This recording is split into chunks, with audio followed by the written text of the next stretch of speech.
Yo, what's up, everyone? Back for this Tuesday slate. We got a full slate to talk about for today, so let's get right into it. Drop a like and subscribe down below. And you can check out the website. Links in description if you're enjoying for NFL that's coming up. So super excited to start making football videos very soon. Probably have my first video out for week 1 end of August or start beginning of September. And then we'll have weekly videos out for the main slates. Also be covering videos for the other slates as well. And then after football starts in a month or two, NBA kicks off. So it's going to be very busy very quickly. So can't wait for that. Starting off at pitcher. Today we got a bunch of good options. We got Kershaw at $12,000. He's really expensive. Bieber's a decent play. Not going to have that much interest in him at $11,600. With some of the cheaper options we have, and especially with Kershaw being only a couple $100 more than him. I really like Sonny Gray here at $9,700. He's been pitching really well all season. Super solid, super consistent, and he doesn't really get the respect that he deserves. But he's been pitching like a top 10 pitcher all season. Super consistent, much more consistent than guys like Chris Sale, who's done for the year now. Sonny Gray at $9,700 facing a Padres team that's terrible against righties. They strike out a ton. And Gray's been great with the strikeouts, so hard not to like him here at a $9,700 price tag. And then I'm going to pair him with Aaron Sanchez at $6,800. He's definitely going to be popular, but it's hard not to pick him here when you have other guys priced. When other guys priced around him are Lopez against the Twins, Matz against the Indians, Johnson against the Phillies, and Barria in Texas. Sanchez against the Tigers. His matchup is 10 times better than anybody else's matchup down there. And he's been pitching well since he's been an Astro, except for his last start where he gave up 4 home runs. He doesn't give up that many home runs, so that was definitely an anomaly. I think he's going to bounce right back here against the Tigers. And at only $6,800, has that 20-point upside. And after he got off to a bad start to the season, he's been pitching well. And over the last couple of years, he's been a good pitcher, so it's not like he's just been good all of a sudden. He's been good for most of his career, just had a bad start to the season. I think a Gray-Sanchez combo offers you lots of upside at the pitcher position, and they're both pretty underpriced. First base here, I'm going to go back to Paul Goldschmidt. He's at $4,300 facing a lefty. Tons of power for Goldschmidt against lefties. ISO is over 300 this year against lefties. For his career, he's always mashed left-handed pitching, and Gonzalez's struggles have always been against righties for his career. So it seems like a good, perfect matchup here. 273 average for Goldie this year against lefties with 8 home runs and just 77 at-bats. 325 ISO for him. Really mashes the ball with a 56% hard hit rate. Didn't work out yesterday with him, but now that he's facing a lefty, I feel much more confident in him. And he's still very cheap at just $4,300.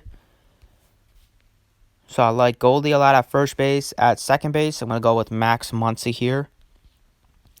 Muncy's been smashing the baseball all season, especially as of late with 3 home runs in 3 straight games. Up to 31 bombs on the season.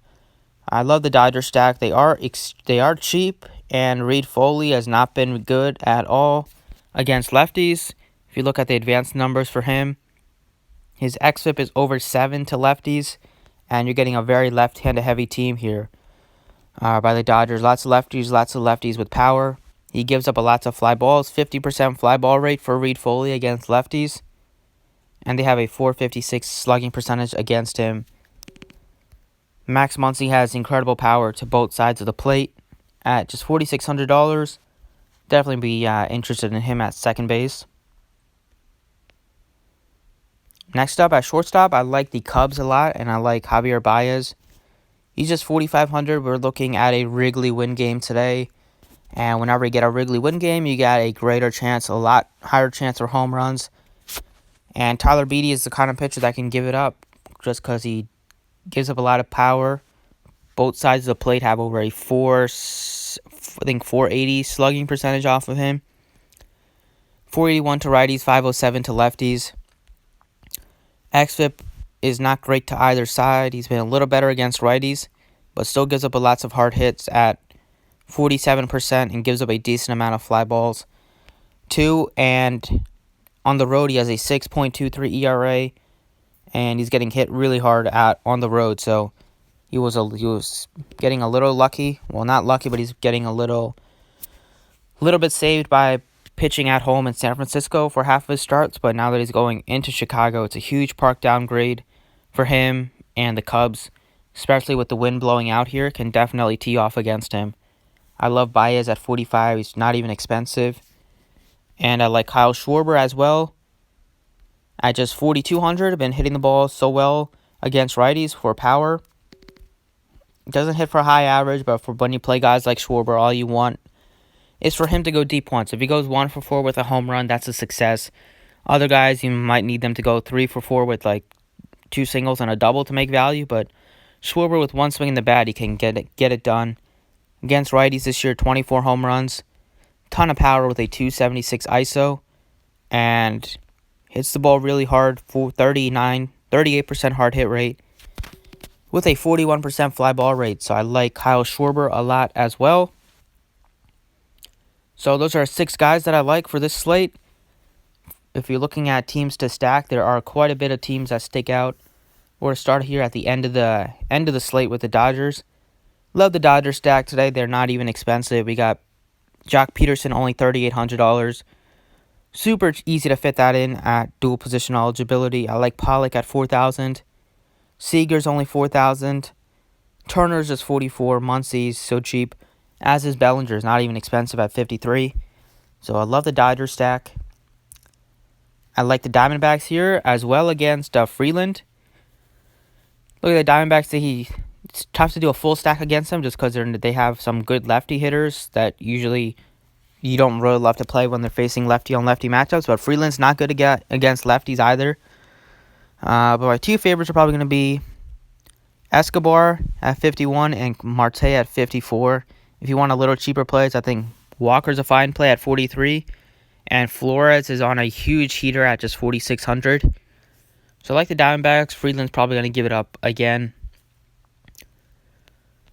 The Astros are fine. They're expensive. If you can get to them, that's great. If you can't, then it's not the end of the world with other great teams to stack today, and they're probably going to get them at lower ownership. I like the Twins a little bit now that Nelson Cruz is back in the lineup. That gives the whole lineup so much more. The whole lineup is so much more formidable as a full stack. Nelson Cruz has a triple dong upside. He's done it twice in a span of 10 days this season, and can definitely do it again against Lopez, who really just throws his fastball a lot. If you're looking at the Twin stack, I like Rosario. I like Cruz. Polanco's only $45. He's pretty cheap. And Araz, if he bats leadoff, and if Kepler's out again, nice value there. And Crone at $3,900. And then Texas here, you can definitely stack up both sides. You get a rookie pitcher facing off against the Angels. The pitcher has been pretty good, but he's only pitched in Double-A, so you're getting a huge jump for him. He's probably going to give it up in this Texas heat.